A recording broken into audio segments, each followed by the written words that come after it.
Start करें। तो आज बात कर रहे हैं किसके बारे में, केमिकल बॉन्डिंग, है ना। एक वन शॉट बना रहे हैं, एक आध घंटे में सारा का सारा चैप्टर खत्म। तो देखो केमिकल बॉन्डिंग में हम लोग क्या क्या पढ़ते हैं। सबसे पहले केमिकल बॉन्डिंग में हम लोग पढ़ते हैं केमिकल बॉन्ड। क्या होते हैं केमिकल बॉन्ड्स, वो बॉन्ड्स जो फॉर्म्ड हो रहे हैं किसकी वजह से, बोलो, व्हाट आर केमिकल बॉन्ड्स। वो बॉन्ड्स, केमिकल बॉन्ड होते क्या है, जब दो एटम या दो पार्टिकल के बीच में एक अट्रैक्शन फोर्स होता है तो उसको क्या बोलते हैं, केमिकल बॉन्ड्स बोलते हैं। दैट मीन्स कोई बोलेगा बॉन्ड क्या है, तो बॉन्ड क्या होगा भाई, दो लोगों के बीच की अट्रैक्शन को क्या बोलेंगे, बॉन्ड बोलेंगे। अब पार्टिकल्स है तो उनमें क्या है, covalent bond, ionic bond, van der Waals bond, hydrogen bond, है ना। हाँ, तो ये क्या है, ये आपके बॉन्ड्स हैं। अब जब भी हम केमिकल बॉन्डिंग पढ़ेंगे तो केमिकल बॉन्डिंग में हम दो तरह की बॉन्ड पढ़ते हैं। एक तो पढ़ते हैं हम लोग कोवलेंट बॉन्ड, एक तो क्या पढ़ते हैं बेटे, covalent bond, covalent bond. And the second one is ionic bond. एकदम पूरी की पूरी केमिकल बॉन्डिंग में केमिकल बॉन्ड और आयोनिक बॉन्ड सिर्फ इन्हीं के बारे में पढ़ते हैं। कोवलेंट बॉन्ड नेचर में डायरेक्शनल होते हैं। कैसे होते हैं, डायरेक्शनल। डायरेक्शनल मतलब आप इनको ड्रॉ कर सकते हो, इनकी हाइब्रिडाइजेशन या सारी चीज़ें बता सकते हो इनकी हेल्प से। आप कोवलेंट बॉन्ड ड्रॉ करते हो ना, single bond, double bond, triple bond, partial double bond resonance में, लेकिन आयोनिक में आप कभी बॉन्ड शो करते ही नहीं है। तो ये कैसे होते हैं, ये नॉन डायरेक्शनल होते हैं। बोलो क्लियर है। अब जैसे ही आप पहले कोवलेंट वाला जब पार्ट कवर करोगे तो कोवलेंट वाले पार्ट में सबसे पहले आप लोग क्या पढ़ोगे, वैलेंस बॉन्ड थ्योरी। क्या पढ़ते हैं हम लोग, वैलेंस बॉन्ड थ्योरी। उससे पहले आप लुईस ऑक्टेट रूल वगैरह पढ़ते हो, तो लुईस ऑक्टेट रूल तो आपने पहले भी पढ़े हुए हैं, वो तो लल्लू से आप बना ही लोगे। तो बात कर रहे हैं किस बारे में, वैलेंस बॉन्ड थ्योरी, VBT। और क्या पढ़ते हो, हाइब्रिडाइजेशन। और क्या पढ़ते हो, हाइब्रिडाइजेशन। और पढ़ते हो हाइब्रिडाइजेशन। देखो वैलेंस बॉन्ड थ्योरी का ही कॉन्सेप्ट है क्या, हाइब्रिडाइजेशन। यानी हाइब्रिडाइजेशन ने क्या किया, वैलेंस बॉन्ड थ्योरी को ही आगे और प्रॉपर एक्सप्लेन किया। तो वैलेंस बॉन्ड थ्योरी ने क्या बोला, वैलेंस बॉन्ड थ्योरी ने बोला कि कभी भी बॉन्ड बनते हैं किसकी हेल्प से, ओवरलैपिंग से। और फिर जब वो आगे कुछ चीज़ों को प्रूफ नहीं कर पाई, जैसे CH4 मॉलिक्यूल की स्टेबिलिटी को प्रूफ नहीं कर पाई थी, अभी देखेंगे, तो फिर कौन आया, हाइब्रिडाइजेशन आया। अब जब देखा कि भैया वैलेंस बॉन्ड थ्योरी और हाइब्रिडाइजेशन भी हर तरह के मॉलिक्यूल में बॉन्ड फॉर्मेशन को एक्सप्लेन नहीं कर पा रहे, तब कौन आया, MOT। तब कौन आई, मॉलिक्यूलर ऑर्बिटल थ्योरी, इसको आप लोग क्या बोलते हो, MOT। और MOT को कौन एक्सप्लेन करता है, LCAO, लीनियर कॉम्बिनेशन, बोलो, हाँ, linear combination of atomic orbitals. तो LCO किसको एक्सप्लेन कर रहा है, मॉलिक्यूलर ऑर्बिटल थ्योरी को। हम हमारे क्लास 12 या नीट और जेई में जो मॉलिक्यूलर ऑर्बिटल थ्योरी पढ़ते हैं वो हम पढ़ते हैं होमो डाइएटॉमिक मॉलिक्यूल्स के लिए। देन उसके बाद और क्या पढ़ते हो आप वैलेंस बॉन्ड थ्योरी में, बॉन्ड एंगल। क्या पढ़ते हो, क्या पढ़ते हो, बॉन्ड एंगल। और क्या पढ़ते हो, dipole movement, dipole movement, mu से डिनोट करते हैं। ये सारे टॉपिक्स अभी कवर करेंगे, सारे के सारे टॉपिक कवर करेंगे। और क्या पढ़ते हो यहाँ पर, बॉन्ड ऑर्डर। क्या पढ़ते थे, बॉन्ड ऑर्डर, याद है, बॉन्ड डिसोसिएशन एनर्जी वाला पार्ट। हाँ, तो आप क्या बोल सकते हो, बॉन्ड लेंथ, बॉन्ड डिसोसिएशन या बॉन्ड एनर्जी बोल दो, है ना। और बॉन्ड ऑर्डर, और बॉन्ड ऑर्डर, बोलो, इन्हीं को पढ़ते थे। तो कोवलेंट पार्ट में क्या क्या पढ़ना है, ये है कोवलेंट पार्ट आपका। फ्लो चार्ट इसलिए बना रहा हूँ ताकि अब आपको चीज़ें प्रॉपर याद हो जाए, चीज़ें आपको प्रॉपर पता चल जाए कि हाँ भाई क्या चीज़ें कैसे करनी है, ठीक है। चलो, आयोनिक में क्या क्या पार्ट आएगा। जब मैं आयोनिक के पार्ट की बात करूँगा तो आयोनिक में सबसे पहले आएगी लैटिस एनर्जी। क्या आएगी सबसे पहले, लैटिस एनर्जी। तो आयोनिक में सबसे पहले कौन आएगा, लैटिस एनर्जी। बोलो क्लियर है। तो एक तो क्या हो गया, लैटिस एनर्जी।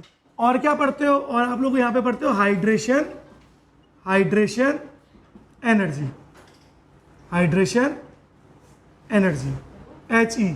और क्या पढ़ते हो आप लोग यहाँ पे? सॉलेबिलिटी। क्या पढ़ते हो? सॉलेबिलिटी। और क्या पढ़ते हो? पोलराइजेशन। क्या पढ़ते हो? पोलराइजेशन। और क्या, पोलराइजेशन को हम लोग क्या बोलते थे? फजान्स रूल। क्या बोलते थे? पोलराइजेशन को ही फजान्स रूल बोलते थे। बोलो क्लियर है? और क्या पढ़ते थे? Melting point ionic compounds. तो क्या पढ़ते थे? Melting point of ionic compound. तो देखो ये कौन से पार्ट है? ये वो पार्ट्स हैं जो आपको पूरे के पूरे केमिकल बॉन्डिंग में पढ़ने हैं। अब एक एक करके टॉपिक वाइज लेके चलते हैं, देखते हैं क्या क्या चीज़ क्या होती है। हर एक टॉपिक मैक्सिमम 5 से 10 मिनट लेगा, है ना। तो ज़्यादा टॉपिक भी नहीं, अपने लगभग 1 घंटे में अपन काफ़ी सारे टॉपिक्स या सारे टॉपिक कवर कर लेंगे और आपकी केमिकल बॉन्डिंग जो है वो नीट और जेईई लेवल पे एक बार क्विक रिवाइज हो जाएगी। तो करें स्टार्ट। चलो सबसे पहले किसके बारे में बात कर रहे हैं? वैलेंस बॉन्ड थ्योरी के बारे में। तो सबसे पहले किसके बारे में बात कर रहे हैं? वैलेंस बॉन्ड थ्योरी के बारे में। चलो करें start.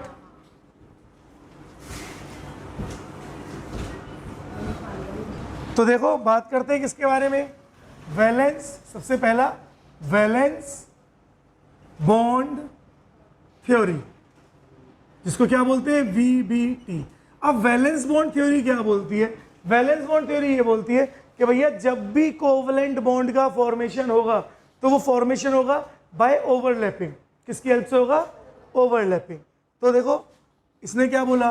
Covalent bonds are formed by overlapping. Overlapping. अब ओवरलैपिंग क्या होता है? ओवरलैपिंग का मतलब क्या होता है? तो देखो ओवरलैपिंग का क्या मतलब होता है? Intermixing of atomic orbital. कुछ भी नहीं, बस क्या? इंटरमिक्सिंग ऑफ, हाँ, intermixing of atomic orbitals. Atomic orbitals की इंटरमिक्सिंग को क्या बोलते हैं? ओवरलैपिंग। लेकिन VBT ने और क्या बोला? VBT ने जो ओवरलैपिंग बोली ना, वो बोली किसके लिए? सिर्फ वैलेंस शेल के इलेक्ट्रॉन्स के लिए। तो VBT क्या बोलती है कि ओवरलैपिंग अकर्स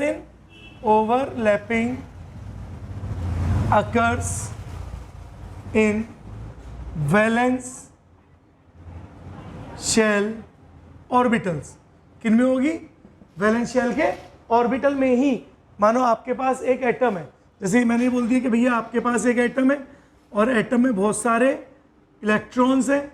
देखो बहुत सारे इलेक्ट्रॉन्स हैं और बाहर। तो इन्होंने क्या बोला ओवरलैपिंग ने, यानी VBT ने, कि सिर्फ बॉन्ड फॉर्मेशन में कौन पार्टिसिपेट करेगा? वैलेंस शेल के ऑर्बिटल पार्टिसिपेट करेंगे। तो बाकी क्यों बैठे हुए हैं? तो बाकी भी करने चाहिए थे, लेकिन इन्होंने क्या बोला? कौन पार्टिसिपेट करता है? सिर्फ वैलेंस शेल के। इस बात को आगे कौन बताएगा? हाँ, MOT। Very good. इस बात को आगे कौन बताएगा? MOT। दूसरा इन्होंने क्या बोला? Overlapping occurs in valence shell orbitals having unpaired electrons only. जिनके पास सिर्फ और सिर्फ कैसे इलेक्ट्रॉन्स होंगे? अनपेयर्ड इलेक्ट्रॉन, यानी एक एक इलेक्ट्रॉन होगा। वही सिर्फ कौन करेंगे? ओवरलैपिंग करेंगे। अब ओवरलैपिंग भी कितने तरह की होती थी? ओवरलैपिंग होती थी आपकी 2 तरह की। ओवरलैपिंग कितने तरह की होगी? 2 तरह की होती थी। एक होती थी एक्सियल, याद करो, एक्सियल, और दूसरी होती थी इक्वेटोरियल, या हम लोग क्या बोल सकते हैं? Collateral overlapping.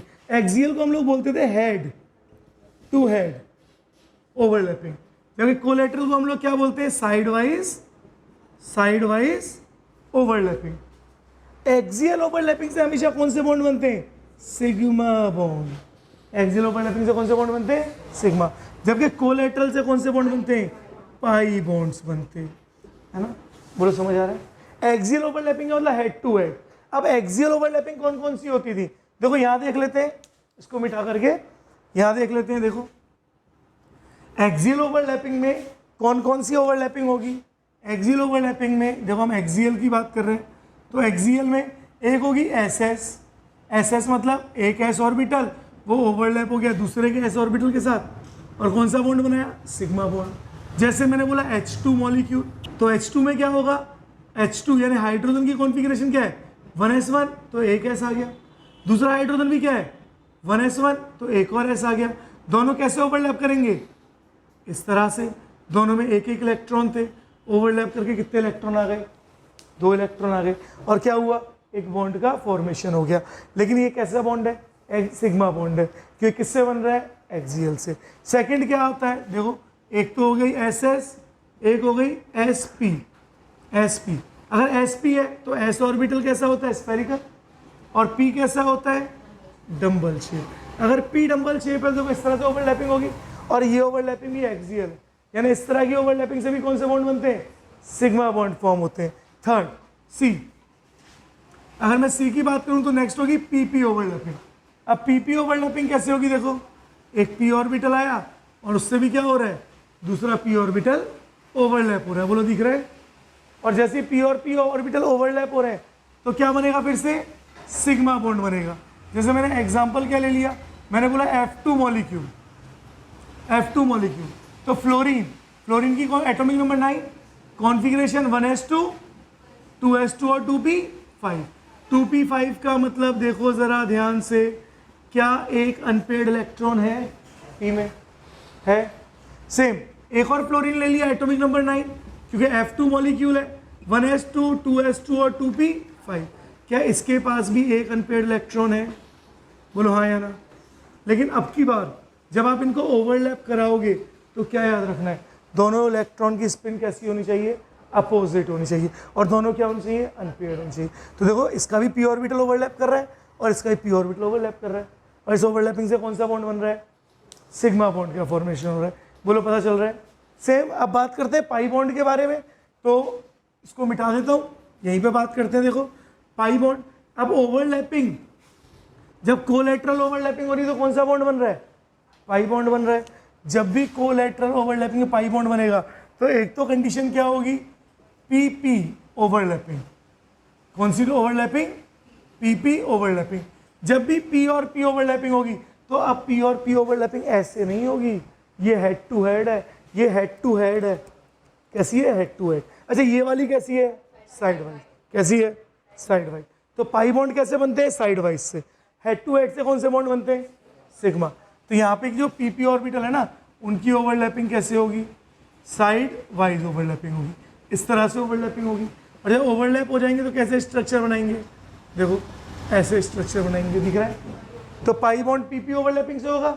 तो कोई पूछता है तो याद रखना है। अच्छा देखो, एक चीज और, ये एक्स एक्सिस है और मैंने बोला ये वाले एक्सिस वाई है, तो मैंने बोला कि P ऑर्बिटल से, और एक्स एक्सिस पे PX ऑर्बिटल है, मैंने बोला PX ऑर्बिटल है, और ओवरलैपिंग भी किस पे हो रही है? एक्स एक्सिस पे। तो बोलो कौन सा बॉन्ड बनेगा? कौन सा बनेगा? सिग्मा बनेगा। कैसे? देखो, ये एक्स एक्सिस है और यहाँ पे P ऑर्बिटल भी कौन से है? PX, क्योंकि एक्सिस भी एक्स है ना भाई, और ये भी कैसा है? PX। बोलो साइड वाइज या head to head? Head to head. और हेड टू हेड से कौन सा बॉन्ड बनेगा? Sigma bond. सेम अगर मैं आपसे बोलता कि भाई वाई वाई ऑर्बिटल है और एक्सिस एक्स है या फिर जेड है, तो कौन सा बॉन्ड बनता? पाई बॉन्ड। तो याद रखना, जब भी सिग्मा और पाई बॉन्ड बनते हैं तो एक्सिस की बहुत ज़्यादा इंपॉर्टेंस होती है। अगर आप एक्सिस को इंपॉर्टेंस नहीं दोगे तो फिर काम खराब हो जाएगा आपका, है ना? तो आपको एक्सिस पे भी ध्यान रखना है, ठीक है? चलो आगे बढ़े। और कौन सी ओवरलैपिंग होती है इसमें? बी होती है P पाई D पाई, और C होती है D पाई और D पाई। P पाई D पाई ओवरलैपिंग कब होगी वो सुनो, ये पूछा जाता है कि बताओ किसमें P पाई D पाई ओवरलैपिंग हो रही है। तो भाई P पाई ओवरलैपिंग होगी किसमें? सेकंड पीरियड के एलिमेंट है, किसमें? सेकंड पीरियड के। और D पाई ओवरलैपिंग किसमें होगी? हमेशा थर्ड पीरियड। तो नॉर्मली आपको जब सेकंड और थर्ड पीरियड के एलिमेंट दिए हुए ना, तभी यहाँ पे क्या होगा? तो देखो यहाँ पर क्या होगा? सेकंड पीरियड और थर्ड पीरियड है। सेकंड पीरियड के पास 2p ऑर्बिटल है, लेकिन थर्ड पीरियड के पास कौन सा है? 3d ऑर्बिटल है। तो इसके पास 2p और इसके पास 3d। तो p पाई d पाई ओवरलैपिंग किसके बीच में होगी? तो p पाई d पाई ओवरलैपिंग उनके बीच में होगी जब एक सेकंड पीरियड का एलिमेंट हो और एक थर्ड पीरियड का। कोई एग्जांपल बताना चाहोगे? कोई एग्जांपल बताना चाहोगे? बताओ, कोई एग्जांपल बताओ। जैसे मैं ऐसे ले लूं, मैंने बोला NCl3, लेकिन एनसीएल में तो ट्रिपल डबल बॉन्ड आता ही नहीं है, पाई बॉन्ड बनता ही नहीं है। कोई ऐसा एलिमेंट बताओ। CCl4 नहीं, नहीं सुनो, यही तो आपने बोला CCl4, आपने ये तो देख लिया कि कार्बन सेकंड पीरियड का और क्लोरीन थर्ड पीरियड का, ये तो आपने देख लिया। लेकिन क्या CCl4 में पाई बॉन्ड बनता है? तो भैया पाई बॉन्ड भी तो देखना है। जैसे मैंने बोल दिया CS2 तो carbon double bond sulphur, carbon double bond sulphur और डबल बॉन्ड सल्फर। अब सल्फर थर्ड पीरियड का है और देखो पाई बॉन्ड भी बन रहे हैं, जबकि कार्बन कौन सा है? Second period. तो ये कौन सा पीरियड का है? Second period. इस तरह के क्वेश्चन बहुत कॉमनली आते हैं नीट जेईई में, क्योंकि बच्चे इसको रिलेट ही नहीं कर पाते।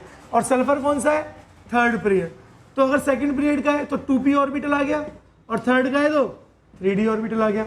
और बोलो कौन सा बॉन्ड बना? p पाई d पाई। बोलो क्लियर है? एक और एग्जांपल दूं, BeCl2 नहीं, उसमें तो पाई बॉन्ड बनता ही नहीं है। क्यों? BeCl2 बेरिलियम, एक क्लोरीन और एक क्लोरीन कहाँ बन रहे? अब मैं दूं, मैंने बोला MnO4 नेगेटिव पर मैग्नेट आयन, तो कैसे बनेगा? Mn double bond O, double bond O, double bond O और O नेगेटिव। बोलो Mn कौन से उसका? थर्ड का या फोर्थ पीरियड का। मतलब ये जो आपका डी पाई है ना, ये third period, fourth period, fifth period normally इनके हो सकते हैं। नॉर्मली आप थर्ड या फोर्थ पीरियड ही लेते हो, ठीक है? नॉर्मली आप थर्ड या फोर्थ ही लेते हो, लेकिन और भी हो सकते हैं। लेकिन सेकंड कभी नहीं होगा भाई, फर्स्ट और सेकंड कभी नहीं होगा। तो ये कंडीशन कब होगी? जब सेकंड पीरियड का एक एलिमेंट हो और दूसरा थर्ड, फोर्थ या फिफ्थ पीरियड का एलिमेंट हो। बोलो क्लियर है? देखो कैसे। अब Mn है, Mn कौन से पीरियड का है बेटा? Fourth period. और ऑक्सीजन कौन सा है? Second period. हाँ बोलो बोलो बोलो, क्या बोल रही हो? SO2, हाँ SO2 ले सकते हैं। SO2 सल्फर, डबल बॉन्ड हो और एक लोन पेयर। तो सर ये देखो, ऑक्सीजन कौन सा है? Second period. सल्फर कौन सा है? Third period. SO3 MnO4 negative. तो ये जो एक पाई बॉन्ड है, ये पाई बॉन्ड कैसे है? p पाई d पाई बॉन्ड से। बोलो समझ आ रहा है? तो इन चीज़ों को आपको नोट करना है, ऐड करना है नोट्स में। ये इंपॉर्टेंट चीज़ें है ना। ऐसे क्वेश्चन एग्जाम में बहुत कॉमनली आपसे पूछता है और ज़्यादातर बच्चे इन चीज़ों को बता ही नहीं पाते। तो ये आप बता दोगे? बोलो कर पाओगे? चलो शाबाश।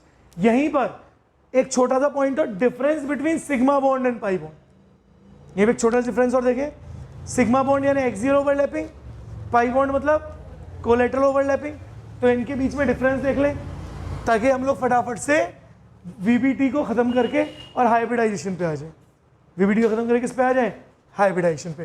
तो इसको मिटा देता हूँ। बोलो जितना बताया उतना समझ आया? हाँ। तो ऐसे धीरे धीरे क्या है ना, आप लोग अपनी नॉलेज को बढ़ाते रहेंगे, ठीक है? देखो जरा बताओ क्या बताने वाला था मैं आप लोगों को? सिग्मा और पाई बॉन्ड में डिफरेंस। तो एक तरफ हमने लिखा सिग्मा बॉन्ड और एक तरफ हमने लिखा पाई बॉन्ड। देखो सिग्मा बॉन्ड फॉर्म होता है किससे? एक्सियल ओवरलैपिंग से, है ना? मैं जल्दी जल्दी लिख रहा हूँ तो टाइम बचेगा। और ये होता है किससे? कोलेटरल ओवरलैपिंग से। सबसे इंपॉर्टेंट पॉइंट तो ये हो गया। दूसरा, एक एक्सियल ओवरलैपिंग करते हैं, पीपी की करते हैं। एक्सियल भी पीपी की और कोलेटरल भी पी और पी की। देखो ये हो गई पी और पी की एक्सियल ओवरलैपिंग, देखो हो गई। और इस एक्सियल ओवरलैपिंग से देखो सिर्फ एक ही इलेक्ट्रॉन क्लाउड बन रहा है। दैट मीन्स इसमें क्या होगा? एक्सियल में सिंगल इलेक्ट्रॉन क्लाउड फॉर्म होगा। क्या बनेगा? सिंगल इलेक्ट्रॉन क्लाउड बनेगा। क्लियर है? लेकिन जब मैं कराऊंगा कोलेटरल ओवरलैपिंग तो कैसे होगी? ऐसे। दैट मीन्स देखो दिख रहा है क्या? दो इलेक्ट्रॉन क्लाउड दिख रहे हैं। इलेक्ट्रॉन क्लाउड का मतलब दो अलग अलग जगह इलेक्ट्रॉन है और यहाँ पे सिर्फ एक ही जगह इलेक्ट्रॉन था। तो एक ही जगह इलेक्ट्रॉन है तो उसको क्या बोला? Single electron cloud. इसका मतलब सिग्मा बॉन्ड में एक्सियल ओवरलैपिंग में हमेशा सिंगल इलेक्ट्रॉन क्लाउड बनेगा। यहाँ पे आ जाओ, यहाँ पर देखो एक इलेक्ट्रॉन क्लाउड कैसे बन रहा है? यहाँ पर ऊपर के पार्ट में इलेक्ट्रॉन है और यहाँ पर नीचे के पार्ट में इलेक्ट्रॉन है। देखो बीच का पार्ट, क्या आपको ये बीच का पार्ट दिख रहा है? क्या ये बीच का पार्ट खाली है? और ये जो खाली पार्ट है इसी को क्या बोलते हैं? Nodal plane. क्या बोलते हैं? Nodal plane. बोलो क्लियर है? ये बात बहुत इंपॉर्टेंट है, पता होना चाहिए। तो this is the nodal plane. Clear है?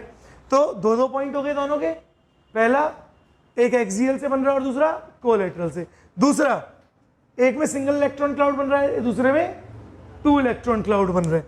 बोलो क्लियर है, 2 इलेक्ट्रॉन क्लाउड बन रहे हैं। थर्ड, जब भी कभी भी सिग्मा बॉन्ड होगा तो सिग्मा बॉन्ड के अलावा देखो ये एक एटम, ये भी एक एटम, देखो क्या फ्री रोटेशन हो रही है एटम की, free rotation of atom is possible. लेकिन अगर पाई बॉन्ड रहते हैं तो डबल होगा या ट्रिपल, क्या बोलो अब ये फ्री रोटेट कर पाएगा, कर पा रहा है नहीं। तो सिग्मा बॉन्ड में क्या होगा, free rotation of atom, free rotation of atom, हाँ along sigma bond, sigma bond. जबकि यहाँ पे क्या होगा, no free rotation of atom along sigma bond, लिख लोगे पाई बॉन्ड, तो no free rotation of atom along pi bond, जबकि यहाँ पे free rotation of atom along sigma bond. Next point, according to VBT जो पहला बॉन्ड बनता है वो हमेशा सिग्मा बॉन्ड बनता है। दैट मीन्स सिग्मा बॉन्ड क्या हो सकता है, फॉर्म हो सकता है अलोन और अलोंग विथ पाई बॉन्ड। तो क्या बोल सकते हैं fourth point, sigma bond formed alone और विथ पाई बॉन्ड, अकेला भी बन सकता है यार पाई बॉन्ड के साथ भी, लेकिन भाई पाई बॉन्ड जो है वो कभी भी अकेला बन ही नहीं सकता जब तक सिग्मा बॉन्ड नहीं बनेगा। किसने बोला, वीबीटी ने बोला, सुन लो भाई दुनिया वालों कान खोल के, जब तक सिग्मा बॉन्ड नहीं होगा तब तक पाई कभी बनेगा ही नहीं। That means pi bond always always formed along with, हाँ अलोंग विथ सिग्मा बॉन्ड। तो पाई बॉन्ड हमेशा किसके अकॉर्डिंग बनेगा, सिग्मा के अलोंग बनेगा। बोलो क्लियर है। लास्ट पॉइंट, किसी भी मॉलिक्यूल का शेप, ज्योमेट्री या हाइब्रिडाइजेशन आप बताते हो with the help of sigma bond. तो सिग्मा बॉन्ड किस में हेल्प करेगा, शेप, ज्योमेट्री एंड हाइब्रिडाइजेशन में, जबकि पाई बॉन्ड का कोई ऐसा रोल नहीं होता। Pi bond shape, geometry, hybridization में हेल्प नहीं करता। कौन हेल्प करता है, सिग्मा बॉन्ड। तो क्या बोल देंगे, not help in sigma bond, जो शेप, ज्योमेट्री एंड हाइब्रिडाइजेशन। बोलो, तो ये कोई हेल्प नहीं करेगा और ये हेल्प करेगा। यही क्या है आपकी वैलेंस बॉन्ड थ्योरी। बोलो वैलेंस बॉन्ड थ्योरी क्लियर हुई। तो देखो 10-12 मिनट में आपकी वैलेंस बॉन्ड थ्योरी क्लियर हो गई। अब वैलेंस बॉन्ड थ्योरी को फर्दर किसने एक्सप्लेन किया, हाइब्रिडाइजेशन ने। किसने दी थी हाइब्रिडाइजेशन, किसने, पॉलिंग और किसने दी थी, किसने दी, पॉलिंग ने दी थी। और कैसा कॉन्सेप्ट था, हाइपोथेटिकल कॉन्सेप्ट था। हाइपोथेटिकल कॉन्सेप्ट का मतलब कैसा कॉन्सेप्ट, वो कॉन्सेप्ट जिसमें कोई भी चीज को प्रूफ नहीं किया गया है, बस क्या किया है, बोल के बता दिया कि हाँ भैया ये चीज ऐसे होगी, लेकिन उसका कोई एक्सपेरिमेंटली प्रूफ नहीं है। तो बस हाइपोथेटिकल का मतलब बस एक स्टेटमेंट बोल दी कि मैंने कहा हाँ भाई इस बच्चे का सिलेक्शन होगा, ये मेरी स्टेटमेंट है, लेकिन मैं उसको प्रूफ नहीं कर सकता कि जब तो बच्चा सेलेक्ट नहीं होगा मैं कैसे प्रूफ करूँगा। समझ पा रहे हो। तो हाइपोथेसिस पता चला। तो देखो बात कर रहे हैं किसके बारे में, हाइब्रिडाइजेशन के बारे में। ये आप लोगों ने नोट कर ही रखा है, तो हम तो बस इनको समझ रहे हैं, सारी चीज़ें नोट हुई हैं आपकी, है ना आप ऑलरेडी। चलो देखो, हाइब्रिडाइजेशन एक बहुत इंपॉर्टेंट टॉपिक है, ये 15 मिनट लेगा हमारी, लेकिन 15 मिनट में यहाँ से हम सारी चीज़ें सीख जाएंगे, सारी चीज़ें क्विक रिवीजन हो जाएगी, ठीक है। तो चलो हेडिंग डाल रहे हैं हाइब्रिडाइजेशन। देखो हाइब्रिडाइजेशन, हाइब्रिडाइजेशन। अब एक बार बस क्विकली आपको समझाता हूँ कि हाइब्रिडाइजेशन की ज़रूरत क्यों पड़ी और हम हाइब्रिडाइजेशन होती क्या है, उसको क्विकली समझाता हूँ। फिर क्योंकि इंपॉर्टेंट क्या है, इंपॉर्टेंट है हमें मॉलिक्यूल्स की हाइब्रिडाइजेशन निकालनी आनी चाहिए, ये इंपॉर्टेंट है। क्या है इंपॉर्टेंट, कि हमें मॉलिक्यूल्स की हाइब्रिडाइजेशन निकालनी आनी चाहिए, ठीक है। तो लेकिन हाइब्रिडाइजेशन क्यों हम पढ़ रहे हैं, क्यों हाइब्रिडाइजेशन को यूज़ किया वो देखते हैं। देखो वैलेंस बॉन्ड थ्योरी ने क्या बोला, एक एग्जाम्पल ले रहे हैं, कौन सा molecule, CH4 molecule. CH4 molecule में कार्बन का atomic number 6, hybridization 1s2 2s2 2p2। ये कौन सी स्टेट है, ग्राउंड स्टेट। लेकिन हम हमेशा किसकी बात करेंगे, एक्साइटेड स्टेट की। तो एक्साइटेड स्टेट में क्या होगा, जो 2s में 2 इलेक्ट्रॉन्स हैं उनमें से एक एक्साइट होके खाली ऑर्बिटल में आता है। दैट मीन्स कार्बन का क्या होगा, 1s2 2s1 और 2p3। इस स्टेट को क्या बोलेंगे? Excited state. अब देखो ध्यान से, एक एक अनपेयर्ड इलेक्ट्रॉन आ गया है कार्बन में। यहीं पे हाइड्रोजन की बात करें, देखो हाइड्रोजन है ना CH4 में, तो यहीं पे हाइड्रोजन की बात करें, atomic number 1, that means hybridization of, यानी हाइड्रोजन की इलेक्ट्रॉनिक कॉन्फ़िगरेशन क्या है? 1s1। That means s orbital में कितने कितने इलेक्ट्रॉन? एक एक electron with opposite spin, with opposite spin, with opposite spin. अब देखो होगा क्या, एक एक इलेक्ट्रॉन तो भैया आपस में क्या कर रहे हैं? ओवरलैप कर रहे हैं। देखो आपस में ओवरलैप कर रहे हैं, क्योंकि हाइब्रिडाइजेशन भी किसका कॉन्सेप्ट है? ओवरलैपिंग। और हम किसकी बात करें? ओवरलैपिंग की बात कर रहे हैं। यानी ऐसे बोल देते हैं, अकॉर्डिंग टू VBT। VBT ने क्या बोला कि ऐसे आप लोग CH4 का मॉलिक्यूल बनाओगे। देखो एक हो रही है S और S की ओवरलैपिंग, और 3 हो रही है किसकी? S और P की। S और P, S और P। क्या आपको P दिख रहा है? क्या ये सबके सब 1s है? क्या सबके सब 1s है? तो ओवरलैपिंग किसकी हो रही है? एक S और एक P, और एक जगह एक S और एक S, फिर एक S और एक P, और एक S और एक P। दिख रहा है? जैसे ओवरलैपिंग होगी तो एक मॉलिक्यूल बनेगा, और वो मॉलिक्यूल क्या होगा? CH4। कैसा मॉलिक्यूल है? CH4। CH4। जैसे ही आपका CH4 मॉलिक्यूल बन गया, तो एक तो बॉन्ड बना है किसकी वजह से? SS overlapping. किसकी वजह से? SS। एक बॉन्ड बना है S और P, दूसरा भी किससे बना है? S और P, तीसरा भी किससे बना है? S और P। क्या बोलो ये तीनों सेम है? अच्छा ये अलग है। तो VBT ने क्या बोला, अगर ये तीनों बॉन्ड सेम है, यानी तीनों की ओवरलैपिंग क्या है? सेम है, SP ओवरलैपिंग है, तो इन तीनों की बॉन्ड लेंथ भी सेम होगी और बॉन्ड एंगल भी सेम होंगे। लेकिन ये SS है, इसलिए इसकी बॉन्ड लेंथ सेम नहीं होगी, बॉन्ड एंगल सेम नहीं होगा। किसने बोला? VBT ने बोला। दोबारा से बोल रहा हूं, दोबारा सुनो। VBT ने क्या बोला? SP SP SP ओवरलैपिंग वाले जो बॉन्ड है उनकी बॉन्ड लेंथ भी सेम होगी और बॉन्ड एंगल भी सेम होगा, लेकिन SS ओवरलैपिंग वाले जो हैं उनकी बॉन्ड लेंथ और बॉन्ड एंगल डिफरेंट होगा। दैट मीन्स 3 बॉन्ड जो हैं इनकी bond length bond angle same है और एक की क्या है? डिफरेंट है। लेकिन जब एक्सपेरिमेंटली चेक किया गया तो पता पड़ा कि नहीं भाई, चारों की इक्वल है। अब VBT से बोला गया कि हाँ भैया VBT पोलिंग, तुम तो बोल रहे थे कि 3 की सेम होगी, 1 की डिफरेंट होगी, ये तो चारों की सेम है। तो तब कौन सा कॉन्सेप्ट आया? हाइब्रिडाइजेशन। हाइब्रिडाइजेशन ने बोला कि मैं VBT को सपोर्ट कर रहा हूं और मैं इसमें कुछ करेक्शंस कर रहा हूं। VBT ने सही बोला एटॉमिक ऑर्बिटल कंबाइन होते हैं, हाइब्रिडाइजेशन ने क्या बोला? VBT सही बोल रही है एटॉमिक ऑर्बिटल कंबाइन हो रहे हैं, ओवरलैप हो रहे हैं, लेकिन उसमें थोड़ा सा मैं उसको करेक्शन कर रहा हूं। और क्या हाइब्रिडाइजेशन ने कैसे करेक्शन किया? हाइब्रिडाइजेशन ने बोला कि देखो भाई, जब भी आप according to hybridization, according to hybridization, hybridization के अकॉर्डिंग हाइब्रिडाइजेशन ने बोला जब भी आप CH4 मॉलिक्यूल की बात करोगे तो उसमें जो कार्बन एटम है 1s2, 2s1 और 2p3, हम लोग एक्साइटेड स्टेट ही लिखते हैं, इसलिए मैंने एक्साइटेड स्टेट लिखी है। तो क्या बोला हाइब्रिडाइजेशन ने? इसमें जो सेंटर एटम है उसके जो वैलेंस शेल के ऑर्बिटल है वो आपस में इंटरमिक्स होंगे।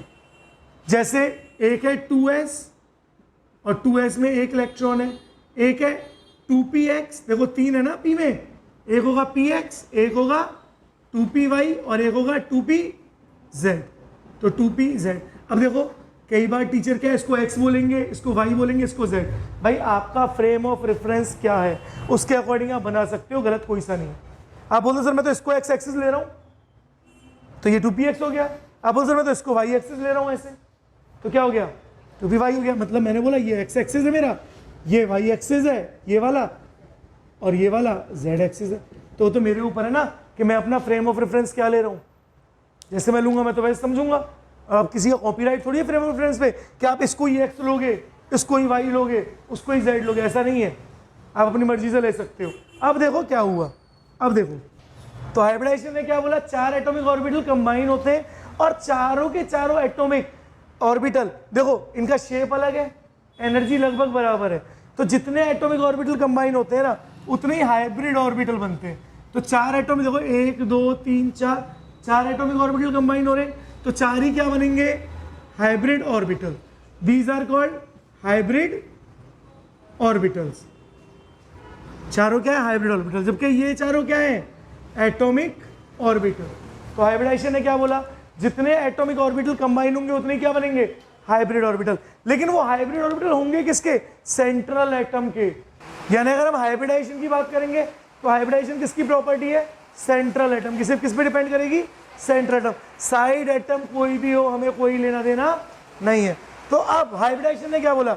4 एटॉमिक ऑर्बिटल कंबाइन हुए और 4 के 4 नए ऑर्बिटल बने जो है हाइब्रिड ऑर्बिटल। अब देखो एटॉमिक ऑर्बिटल का शेप अलग था, दिख रहा है? एक ऐसे 3 पी है, एनर्जी लगभग बराबर है। लेकिन जो चारों हाइब्रिड ऑर्बिटल बने, क्या चारों का शेप सेम है? एनर्जी भी क्या होगी? सेम होगी। तो चारों का शेप और एनर्जी क्या होगी?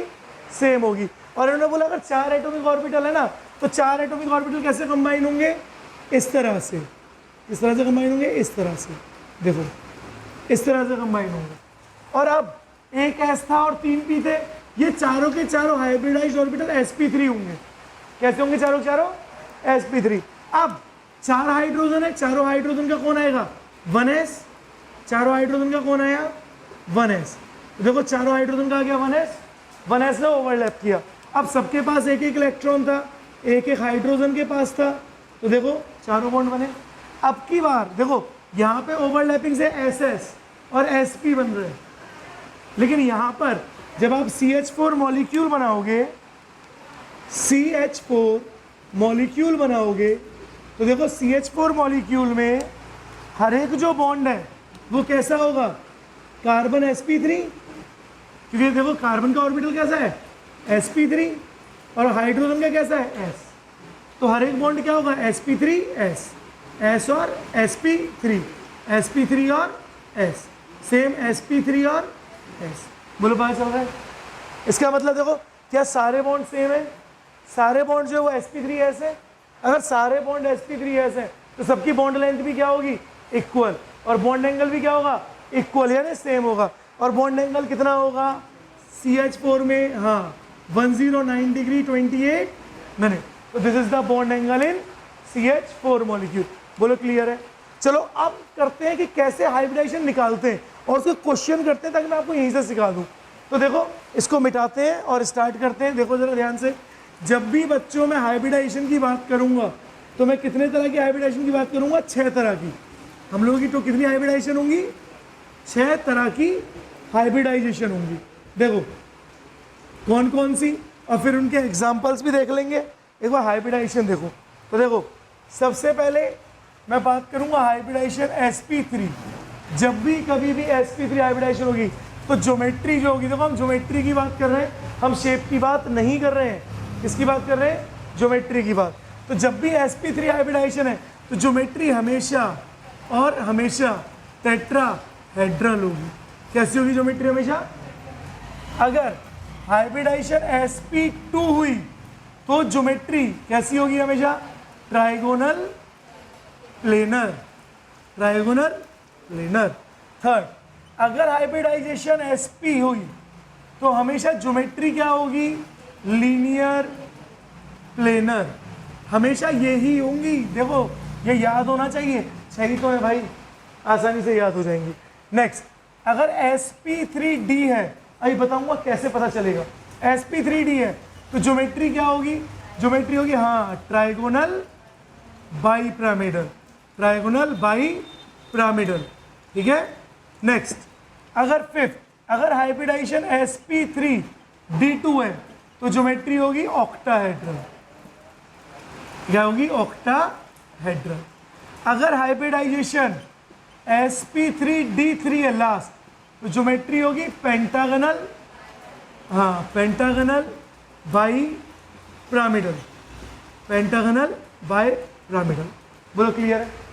अब एक चीज और देखो, जब भी कभी मैं ज्योमेट्री की बात करता हूँ, जब भी कभी मैं ज्योमेट्री की बात करता हूँ तो मैं हमेशा सिग्मा बॉन्ड देखूंगा और साथ में लोन पेयर देखूंगा। अभी आपको दिखाऊंगा लोन पेयर क्या होते हैं, कैसे होते हैं। जब भी मैं कभी भी शेप की बात करूंगा तो वहां पर सिर्फ और सिर्फ मैं किसको देखूंगा? सिर्फ और सिर्फ सिग्मा बॉन्ड को देखूंगा। तो ज्योमेट्री में किस किसको देखता हूँ? सिग्मा बॉन्ड और लोन पेयर। जबकि शेप में हमेशा किसको देखूंगा? सिग्मा बॉन्ड को देखूंगा। अब ये सारी की सारी एक बार ज्योमेट्री बना दूं, ताकि आपको अंदाजा हो जाए। फिर बताता हूँ हाइब्रिडाइजेशन निकालते कैसे। देखो ज्योमेट्री की बात करें, अगर ये जो 15-20 मिनट जो हाइब्रिडाइजेशन बता रहा हूँ ना, अगर ये आपने ढंग से कर ली तो आपका हाइब्रिडाइजेशन का एक भी क्वेश्चन नहीं रुकेगा। बस कंडीशन क्या है, आप उसको ढंग से सुन लो और कर लो। देखो सबसे पहले हम किसकी बात कर रहे हैं, sp3। जब भी sp3 हाइब्रिडाइजेशन होगी तो आपकी ज्योमेट्री जो होगी ना वो कैसी होगी, टेट्राहेड्रल। जैसे मैंने एग्जांपल ले लिया CH4, तो अभी CH4 देखा ना, carbon hydrogen hydrogen hydrogen hydrogen, ये क्या हो गया, टेट्राहेड्रल। ऐसे शेप को क्या बोलेंगे, टेट्राहेड्रल। सेकंड हमने बोला हाइब्रिडाइजेशन है आपकी sp2। क्या हाइब्रिडाइजेशन है, sp2। जैसे एग्जांपल मैंने ले लिया BF3, तो बोरोन फ्लोरीन फ्लोरीन और फ्लोरीन। देखो क्या आपको ट्रायंगल दिख रहा है, देखो कैसी हो गई, ट्रायगोनल प्लेनर। एक प्लेन में ना 2 डायमेंशनल स्ट्रक्चर है। थर्ड देखो जरा, मैं बात कर रहा हूँ sp हाइब्रिडाइजेशन। sp हाइब्रिडाइजेशन के लिए कैसा होता है, लीनियर। लीनियर का एग्जांपल ले लें, मैंने एग्जांपल लिया BeF2, तो क्या होगा, बेरिलियम, एक फ्लोरीन और दूसरा फ्लोरीन। देखो कैसा है, लीनियर है ना, स्ट्रेट लाइन, तो कैसा हुआ, लीनियर प्लेनर। बोलो पता चल रहा है कैसे बन रहा है shape. Next sp3d, next is sp3d, तो फोर्थ इज sp3d। जब भी मैं sp3d की बात करूंगा ना, एग्जांपल लेते हैं PCl5। क्या एग्जांपल ले रहे हैं, PCl5। जैसे PCl5 लेंगे तो शेप क्या होगा, देखो शेप होगा एक ट्रायंगल, दिख रहा है आपको, देखो ट्रायंगल, एक क्लोरीन और एक क्लोरीन। क्या आप लोगों को ऐसे ट्रायंगल दिख रहा है, बोलो हाँ या ना, बोलो ट्रायंगल दिखा, तो ट्रायगोनल हो गया। अच्छा देखो एक Cl लगा हुआ है ऊपर और एक Cl लगा हुआ है नीचे, तो कैसा हुआ, ट्रायगोनल बाइपिरामिडल। कैसे, देखो लाओ पेन दो जरा, 2 पेन दो, लाओ पेन दो, ये रखा, देखो कैसा होगा। देखो क्या आपको ट्रायगोनल शेप दिख रहा है, क्या आपको ट्रायगोनल शेप दिख रहा है, देखो दिख रहा है, ट्रायंगल बना। बाइपिरामिडल का मतलब एक ऊपर, देखो दिख रहा है पिरामिड। अगर मैं इनको ऐसे जोड़ दूं तो क्या बन जाएगा, ये पिरामिड बन जाएगा। एक नीचे भी है, तो कैसा बना, ट्रायगोनल बाइपिरामिडल। दिख रहा है, एक ट्रायंगल बन गया, एक उसके ऊपर पिरामिड बना और एक नीचे। यानी ये जो दोनों है ना, ये दोनों ये प्लेन के बाहर हैं, ऊपर और नीचे के, प्लेन के एक अंदर है प्लेन के नीचे और एक प्लेन के बाहर है। बाकी 3 कहाँ पर है, प्लेन में। पता चला, अगर बाकी 3 प्लेन में है तो हम लोग इनको क्या बोलते हैं, ये इनको बोलेंगे एक्सियल। जो प्लेन के अंदर या बाहर है उनको एक्सियल, जो प्लेन में ना उनको क्या बोलते हैं, इक्वेटोरियल। देखो इक्वेटोरियल। नाउ नेक्स्ट हम बात कर रहे हैं किसके बारे में बेटा, fifth is sp3d2 hybridisation. Example ले रहे SF6, एग्जाम्पल लिया SF6। अब SF6 बनाओगे तो सल्फर, अब देखो कैसे होगा, एक फ्लोरीन, 2 फ्लोरीन, 3 फ्लोरीन और 4 फ्लोरीन। देखो क्या आपका स्क्वायर टाइप का बन रहा है, और एक फ्लोरीन और एक फ्लोरीन, इस तरह का बन गया, दिख रहा है। अब जरा देखो PCl5 में बॉन्ड एंगल कितने थे, 120 थे, और ये वाले 90 बनाएंगे। यहाँ सारे के सारे बॉन्ड एंगल कितने, 90 डिग्री। अभी करेंगे आगे, रुक जाओ थोड़ा सा। अब देखो जरा ध्यान से, इसको बोलते हैं ऑक्टाहेड्रल। कैसा है, ऑक्टाहेड्रल, याद रहेगा। या आप क्या बोल सकते हैं, स्क्वायर बाइपिरामिडल। देखो बनाए स्क्वायर, देखो 1 2, एक यहाँ पे 3 और एक यहाँ पर, इसका पेन है, इसका तुम्हारा है, अच्छा। देखो ये आपका बन गया स्क्वायर, देखो दिख रहा है स्क्वायर, दिख रहा है स्क्वायर, देखो दिख रहा है। और ये पिरामिड दिख रहा है, एक पिरामिड ऊपर है और एक पिरामिड, तो स्क्वायर बाय पिरामिड बोलते हैं या फिर क्या बोलते हैं, ऑक्टाहेड्रल। आप ऑक्टाहेड्रल बोलो, ज़्यादा बेटर रहेगा। लास्ट कॉन्फ़िगरेशन क्या बची, sp3d3। तो चलो sp3d3 को यहाँ बना देता हूँ। देखो sp3d3, फिर आपको दिखाऊंगा कि हाइब्रिडाइजेशन निकालते कैसे। तो देखो नेक्स्ट इज, ये जो इंपॉर्टेंट पॉइंट हो उनको आप नोट करते रहना भाई। 6 sp3d3। अब देखो क्या इसकी ज्योमेट्री क्या थी, पेंटागनल बाइपिरामिडल। पेंटागनल का मतलब मैंने एग्जांपल ले लिया, मैंने IF7, शाबाश। तो आयोडीन एक पेंटागन बना लेते हैं। देखो भाई खुद से ही ड्रॉ कर लिया करो, इतना तुम्हें पता है पेंटागन कैसा बनेगा, जिसकी 5 आर्म्स हो। देखो ऐसे बनाते हैं, आजा भाई, रेड, देखो ऐसे बनाते हैं, देखो देखो क्या ये पेंटागन बन रहा है, बोलो हाँ या ना, ठीक है। 5 फ्लोरीन हो गए, कितने और बचे, 2 फ्लोरीन, तो एक फ्लोरीन ये रहा और एक फ्लोरीन ये रहा। अब भी क्या बन गया, पेंटागनल बायोपिरामिडल। फिर से यानी हम पेन से पेंटागन बना सकते हैं और उसके ऊपर क्या आ रहा है, पिरामिड आ रहा है, बोलो पता चला, आसान है। अब एक बार इनमें बॉन्ड एंगल और देख लेते हैं फटाफट से, ताकि हमें हेल्प मिल जाए, है ना। तो देखो CH4 यानी sp3 हाइब्रिडाइजेशन में नॉर्मली आपके जो बॉन्ड एंगल होते हैं वो 109 डिग्री 28 मिनट होते हैं। जब तक लोन पेयर नहीं है तब तक यही रहेगा। sp3 हाइब्रिडाइजेशन में जो आपके बॉन्ड एंगल होते हैं वो होते हैं 120 डिग्री। कितने होते हैं, 120 डिग्री। sp हाइब्रिडाइजेशन आपका बॉन्ड एंगल होता है 180 डिग्री, ये याद होना चाहिए। PCl5 में देखो, दोबारा बनाता हूँ PCl5, देखो ये बन गया आपका PCl5, अरे बन जा भाई, देखो ये रहा PCl5, हर एक बॉन्ड है 120 डिग्री। बोलो 120 डिग्री के कितने बॉन्ड, 3 बॉन्ड। अच्छा देखो उसके ऊपर एक ये आ गया, अब ये इन सबसे कितने डिग्री बना रहा है बॉन्ड, 90। बोलो 1 90, 2 90, 3 90, देखो नीचे भी है 4 90, 5 90 और 6 90, तो 90 डिग्री के भी बना रहा है ये, कितने बना रहा है, 6। अच्छा इसका मतलब अगर sp3 हाइब्रिडाइजेशन है तो इसका मतलब 120 डिग्री के कितने बॉन्ड होंगे, 3, 90 डिग्री के कितने होंगे, 6। अच्छा देखो 180 डिग्री का कितना होगा, सिर्फ 1, 180 डिग्री का सिर्फ 1, दिख रहा है। जब भी कभी sp3d2 हाइब्रिडाइजेशन होगी तो वहाँ पे सारे के सारे बॉन्ड एंगल कितने होंगे, 90। अब देखो ध्यान से, फिर से अगर मैं टेट्रा वो बनाऊँ, स्क्वायर बनाऊँ, तो आप सबको पता है कि स्क्वायर के चारों बॉन्ड कितने होंगे, 90 डिग्री होंगे, बोलो हाँ या ना। अरे पंजा भाई क्या कर रहा है, देखो स्क्वायर है, चारों बॉन्ड क्या होंगे, थोड़ा टेढ़ा मेढ़ा स्क्वायर है, समझ लेना, 90 डिग्री होंगे।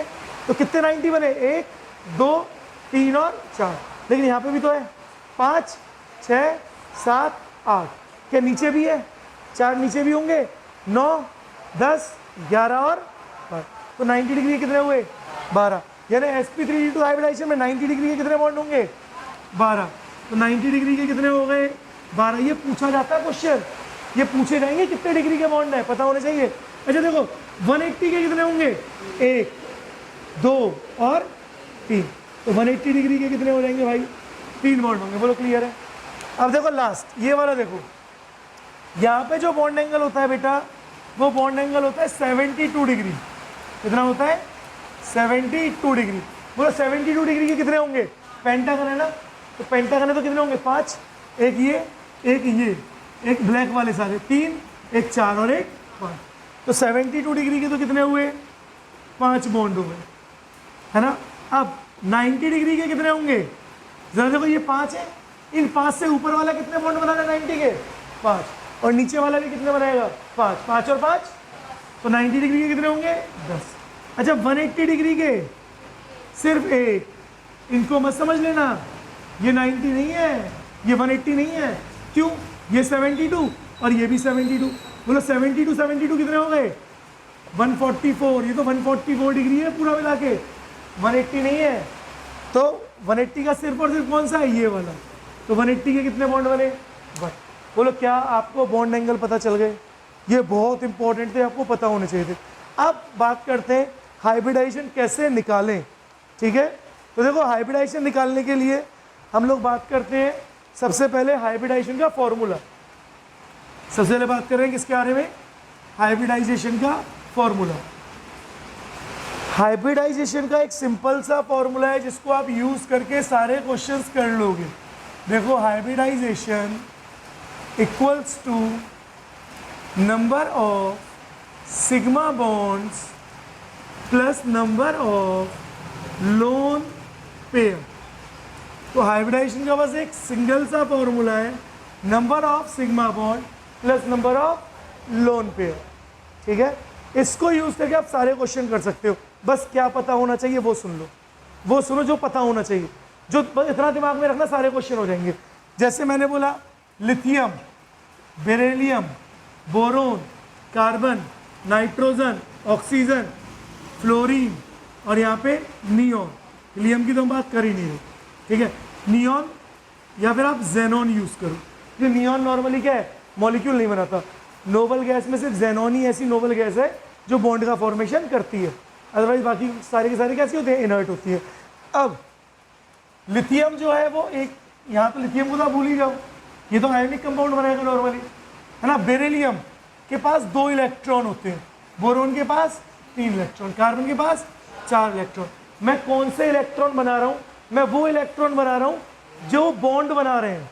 कौन से लिख रहा हूँ, बॉन्ड। इसका मतलब बेरिलियम में कितने बॉन्ड बनेंगे, 2 बॉन्ड बनेंगे, बोरोन में 3 बॉन्ड बनेंगे, कार्बन में 4 बॉन्ड। अच्छा, नाइट्रोजन में 5 इलेक्ट्रॉन होते हैं, लेकिन बॉन्ड तो कितने बनते हैं, 3 ही बॉन्ड बनते हैं।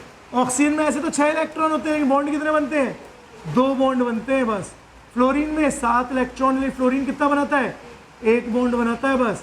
और जेनॉन 8 इलेक्ट्रॉन है भाई, ये 8 बॉन्ड बना सकता है। तो नॉर्मली ये क्या बनाएगा, 2, 4 और 6।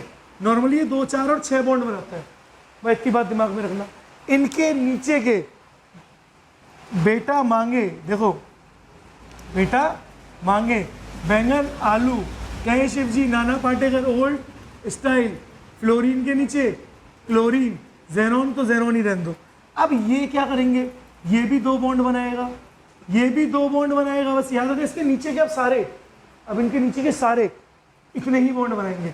यानी मैग्नीशियम और उसके नीचे वाले 2, एल्यूमिनियम उसके नीचे वाले 3 बॉन्ड, सिलिकॉन और उसके नीचे वाले 4 बॉन्ड, फॉस्फोरस और उसके नीचे वाले 3 और 5 बॉन्ड।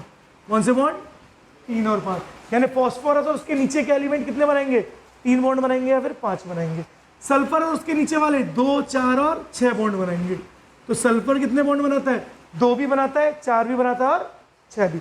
जबकि ऑक्सीजन बेचारा बस कितने बनाता था, 2। जबकि ऑक्सीजन के नीचे आता है सल्फर, फिर भी ऑक्सीजन बस 2 बना रहा है। लेकिन सल्फर के पास क्या डिग्री ऑफ फ्रीडम है भाई, आज़ाद है ये, क्योंकि इसके पास वैकेंट डी ऑर्बिटल अवेलेबल है। बच्चे बोलते सर ऑक्सीजन ने 2 ही बनाए, लेकिन सल्फर तो 2, 4 और 6 बना रहा है, क्यों, क्योंकि उसके पास वैकेंट डी ऑर्बिटल अवेलेबल है, जिसकी वजह से वो अपने आपको इलेक्ट्रॉन्स को अनपेयर्ड कर सकता है। ठीक है, देखो 2, 4 और 6 बॉन्ड बनाए। क्लोरीन, देखो फ्लोरीन तो 1 ही बॉन्ड बना रहा है, लेकिन क्लोरीन 1, 3, 5 और 7 बॉन्ड बनाएगा। बोलो समझ आया। अगर आपको ये बात पता है, ये बात अगर आपके दिमाग में है कि कौन कितने बॉन्ड बनाता है, तो अब आप सारे क्वेश्चंस कर लोगे। यानी आप वैलेंस इलेक्ट्रॉन की बात कर रहे हो। कैसे, चलो कुछ एग्जांपल्स देखते हैं। इस बात जो हमने लिखी है इसको मैं मिटा नहीं रहा हूँ, क्योंकि इसको यूज़ करेंगे और यहाँ पर कुछ स्ट्रक्चर्स अपन लोग बनाते हैं। देखो कुछ एग्जांपल्स बना रहे हैं। जैसे सबसे कॉमन एग्जांपल है आपका H2O, वाटर। सबसे कॉमन एग्जांपल क्या है आपका, H2O। एग्जामिनर आपको बहुत कॉमनली H2O मॉलिक्यूल दे देगा। अब देखो सबको पता है H2O में ऑक्सीजन है, दिख रहा है। अब मैं जब भी हाइब्रिडाइजेशन के लिए मॉलिक्यूल बनाऊंगा तो मैं हमेशा क्या करूंगा, एक रफ में छोटा सा बना लूंगा ऑक्सीजन। ऑक्सीजन की वैलेंस शेल में कितने इलेक्ट्रॉन, 6। सबको पता है ना कितने इलेक्ट्रॉन होते हैं, 6। लेकिन ऑक्सीजन तो सिर्फ कितने बॉन्ड बनाता है, 2। तो 2 हाइड्रोजन से जुड़ गया है। अच्छा 2 हाइड्रोजन से जुड़ गया तो 2 इलेक्ट्रॉन के पेयर हो गए, और 2 इलेक्ट्रॉन के पेयर को क्या बोलते हैं, लोन पेयर। तो इलेक्ट्रॉन के पेयर को क्या बोलते हैं, लोन पेयर। अब सुनो, हाइब्रिडाइजेशन का फॉर्मूला क्या था, number of sigma bond plus number of lone pair. अगर यहां लिखता हूं, अगर sigma bond plus lone pair की वैल्यू अगर 2 है तो हाइब्रिडाइजेशन sp होगी, 3 है तो हाइब्रिडाइजेशन sp2 होगी, 4 है तो हाइब्रिडाइजेशन sp3 होगी, 5 है तो हाइब्रिडाइजेशन sp3d होगी, 6 है तो हाइब्रिडाइजेशन sp3d2 होगी, और 7 है तो हाइब्रिडाइजेशन sp3d3 होगी। बोलो क्लियर।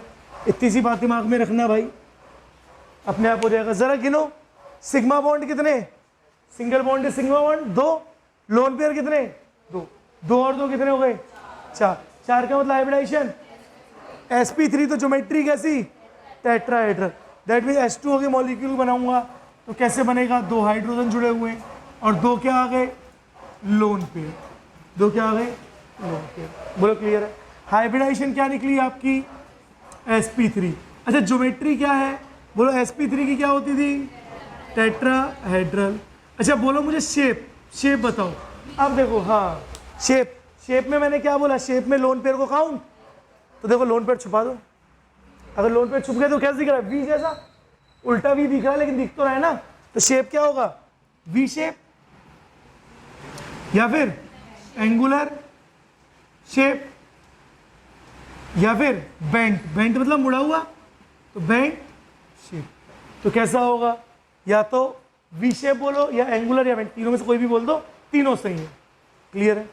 एक और एग्जांपल लें, NH3, ये बड़ा कॉमन है, मैं आपको कुछ इंपॉर्टेंट 8-10 एग्जांपल करा रहा हूँ जहाँ से एग्जाम में सबसे ज़्यादा पूछता है, ठीक है। अब ये बात तो पता चल गई है, चलो एक यहाँ पे NH3 बना लेते हैं, फिर देखते हैं। देखो मैंने नेक्स्ट एग्जांपल लिया NH3 मॉलिक्यूल, चलो बोलो नाइट्रो, एक देखो हमेशा रफ में एक छोटा सा स्ट्रक्चर बना लो, हमेशा रफ में एक छोटा सा स्ट्रक्चर बना लो पहले। NH3 नाइट्रोजन की वैलेंस शेल में कितने इलेक्ट्रॉन, 5, 5 में से हाइड्रोजन कितने बॉन्ड बना रहे हैं, 3, एक क्या आया, लोन पेयर, बोलो sigma bond plus lone pair count करो, 4 हो गए, 3 सिग्मा और 1 लोन पेयर, 4 हो गए, इसका हाइब्रिडाइजेशन sp3, तो इसका मतलब हाइब्रिडाइजेशन क्या हो गई, sp3 हो गई, दैट मीन्स sp3 है, तो स्ट्रक्चर कैसा होगा, n, एक आया लोन पेयर और 3 कौन आ गए, हाइड्रोजन, बोलो आ गए, यानी हाइब्रिडाइजेशन क्या हो गई, sp3, ज्योमेट्री क्या हुई, हाँ टेट्राहेड्रल, इस बात को याद रखना, ज्योमेट्री क्या होगी। लेकिन अगर मैं शेप की बात करूंगा तो शेप क्या होगा, लोन पेयर छुपा लो, जैसे ही आपने लोन पेयर को छुपाया तो और इनको जोड़ दो, देखो अगर मैंने इसको छुपा दिया कैसा लग रहा है, पिरामिड सा लग रहा है ना, इजिप्ट का पिरामिड, तो शेप क्या हुआ, पिरामिडल, वो भी कैसा, ट्राइगोनल, कैसा, ट्राइगोनल पिरामिडल, ट्राइगोनल पिरामिडल, बोलो है आसान, पक्का पता चल रहा है, और करें, चलो इसको मिटा दूं, शाबाश। देखो इसको मिटाने के बाद अब यहाँ पे मैं आपको 3 इंपॉर्टेंट पॉइंट और बता रहा हूँ, और उसके बाद 3-4 मॉलिक्यूल और बनाते हैं, आप लोग कर लोगे ना इसको बच्चों, अरे बोलो भाई, हाँ इनको आपको प्रैक्टिस करना है, और जो ना है वो मुझसे पूछते रहो, है ना। तो देखो यहाँ पे 3 इंपॉर्टेंट पॉइंट की बात कर रहे हैं, उनको देख लो बस, और उसके बाद फिर कुछ स्ट्रक्चर करते हैं, तो फिर यहीं पे इसको ख़त्म करेंगे, ताकि फिर नेक्स्ट लेक्चर में फिर क्विक रिकैप आगे बना लेंगे, है ना। देखो यहाँ पर 3 पॉइंट, पहला पॉइंट, अगर हाइब्रिडाइजेशन sp3d है तो लोन पेयर या फिर मल्टीपल बॉन्ड, MB का मतलब मल्टीपल बॉन्ड, को आप हमेशा रखोगे इक्विटोरियल पोजीशन पर। किस पे रखोगे, इक्विटोरियल पोजीशन। क्या मैंने आपको इक्विटोरियल पोजीशन बताई थी PCl5 में, अभी बताई है ना, शाबाश।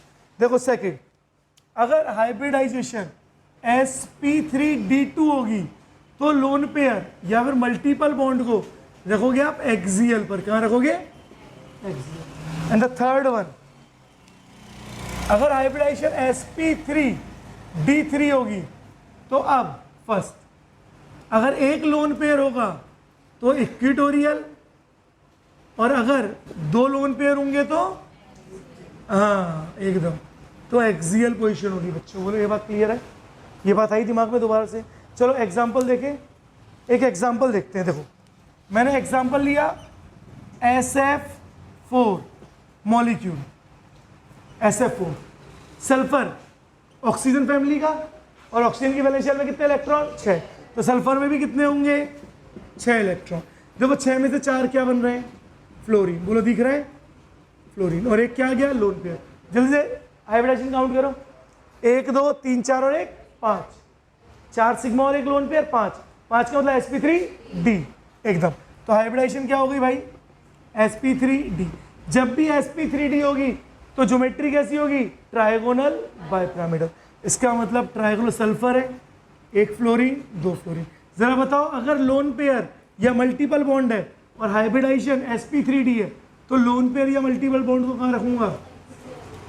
अब कई बार बच्चे क्या बोलते हैं, सर मल्टीपल बॉन्ड तो ही नहीं, सिर्फ लोन पेयर है, तो भैया जो है उसको रख लो, कॉमन सी बात है ना। ऐसा थोड़ी कि आपने मल्टीपल बॉन्ड भी लिखा है, वो नहीं है, दोनों में से जो भी मिल जाए उसको रख लो। तो देखो जरा ध्यान से, लोन पेयर को कहाँ रखेंगे, इक्विटोरियल, ये वाली पोजीशंस क्या है, इक्विटोरियल है, देखो रख लिया, ठीक है। अब 2 फ्लोरीन बचे, वो कहाँ गए, एक्सियल। तो ज्योमेट्री तो क्या होगी, ज्योमेट्री तो क्या होगी, ट्राइगोनल, हाँ ट्राइगोनल बाई पिरामिडल।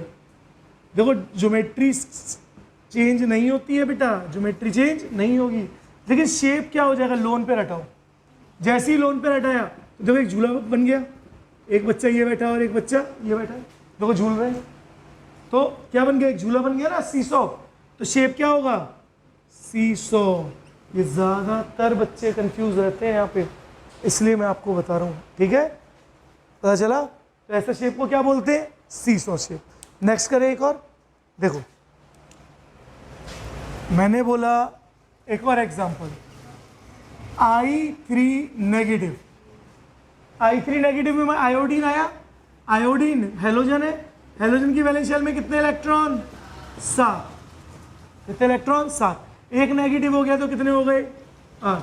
यानी नेगेटिव हो या पॉजिटिव किसको दो, सेंट्रल एटम को दो। अभी कितने हो गए, 8। 3 आयोडीन थे, अब 2 बचे ना, देखो आयोडीन हो गया।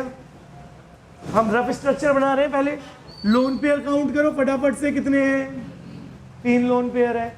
अब बोलो हाइब्रिडाइजेशन बताओ, 1 2 3, 3 लोन पेयर और 2 सिग्मा, 3 और 2 5, 5 का मतलब हाइब्रिडाइजेशन sp3d।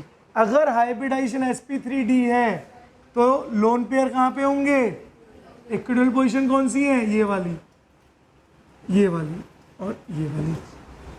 अगर 2 है तो एक साथ एक तरफ बनाओ, 3 है तो तीनों पे बना दो, 2 है तो यहाँ बना दो, 1 है तो यहाँ बना दो, है ना, पता चला। अब देखो 2 कौन बचे, आयोडीन, दिख रहे हैं। अब देखो शेप कैसा है, अगर मैं शेप लोन पेयर छुपाऊं तो शेप कैसा है, एक स्ट्रेट लाइन। तो हाइब्रिडाइजेशन तो sp3d है, लेकिन शेप कैसा है, लीनियर प्लेनर। लेकिन ज्योमेट्री तो क्या होगी, ट्राइगोनल बाई पिरामिडल। बोलो समझ आ रहा है, क्लियर है, पता कर सकते हो कैसे बना रहे हैं। एक और देख लें, चलो एक और देखते हैं। मैं बोल रहा हूं XCF6 ले लें, चलो मैंने लिया एग्जांपल XCF6। जैसे मैं XCF6 ले रहा हूं तो Xc noble gas, noble gas के वैलेंस शेल में कितने इलेक्ट्रॉन, 8। 8 में से 6 कौन है, फ्लोरीन, दिख रहे हैं, 4 5 और 6, और एक कौन आ गया, लोन पेयर। ये बड़ा इंपॉर्टेंट है भाई, ये बड़ा इंपॉर्टेंट है। यहाँ से कंपटीशन में एग्जामिनर आपसे पूछेगा और ज़्यादातर बच्चे यहाँ गड़बड़ कर देते हैं। तो देखो कितने हो गए, 7 का मतलब हाइब्रिडाइजेशन sp3d3। तो हाइब्रिडाइजेशन अगर sp3d3 है तो ज्योमेट्री कैसी होगी, पेंटागनल बाइपिरामिडल। कैसी होगी, पेंटागनल बाइपिरामिडल। अगर हाइब्रिडाइजेशन पेंटागनल बाइपिरामिडल है तो देखो लोन पेयर कितना है, sp3d3 में लोन पेयर 1 है तो कहाँ रखोगे, इक्वेटोरियल।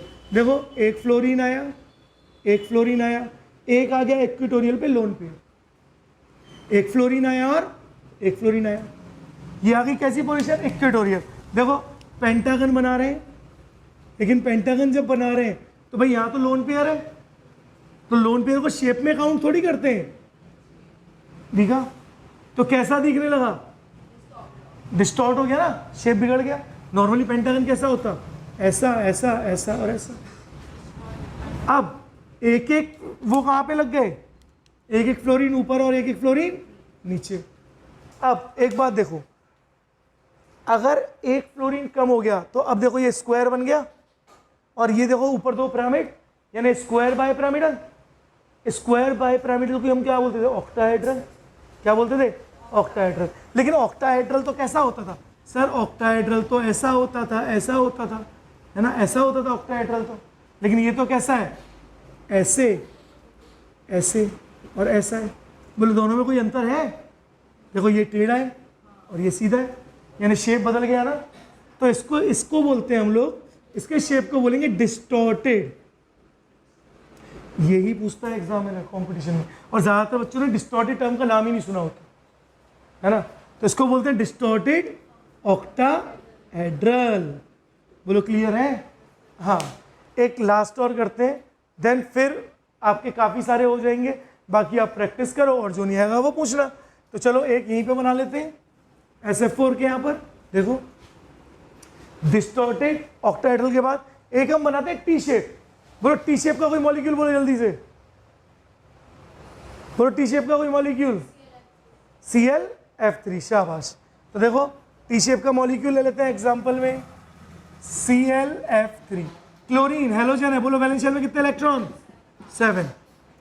7 इलेक्ट्रॉन है, तो 3 कौन हो गए और 2 क्या हो गए, बोलो lone pair plus sigma bond कितने हुए, 3 2 5, 5 का मतलब हाइब्रिडाइजेशन sp3d2। अगर हाइब्रिडाइजेशन sp3d है ना, d2 नहीं है, 5 है ना, तो sp3d, मैंने गलती से d2 बोल दिया, sp3d, तो हाइब्रिडाइजेशन क्या sp3d है, तो भैया लोन पेयर कहाँ पे होंगे, इक्वेटोरियल, और 2 लोन पेयर है तो देखो ऐसे बन गए है ना। थोड़ा सा इसको बड़ा बना लेते हैं, देखो बन गए। अब एक फ्लोरीन यहाँ आ गया, सामने खाली जगह थी, एक फ्लोरीन ऊपर आ गया और एक फ्लोरीन कैसा आ गया, तो देखो हाइब्रिडाइजेशन क्या होगी, हाइब्रिडाइजेशन होगी sp3d, ज्योमेट्री क्या होगी, ट्रायगोनल बाइपिरामिडल। लेकिन भाई शेप कैसा है, लोन पेयर छुपाओ, लोन पेयर छुपाए तो कैसे दिखा, ऐसे सीधा कर दूं ऐसे, तो शेप क्या हुआ, हाँ टी शेप। बोलो बता सकते हो, है ना, आसान, बना लोगे तो बनाने की ट्राई करना, जो ना आए वो मुझसे पूछते रहना। चलो तो आज यही करते हैं, बाकी फिर अगले लेक्चर में हम आगे का पार्ट करेंगे, ठीक है।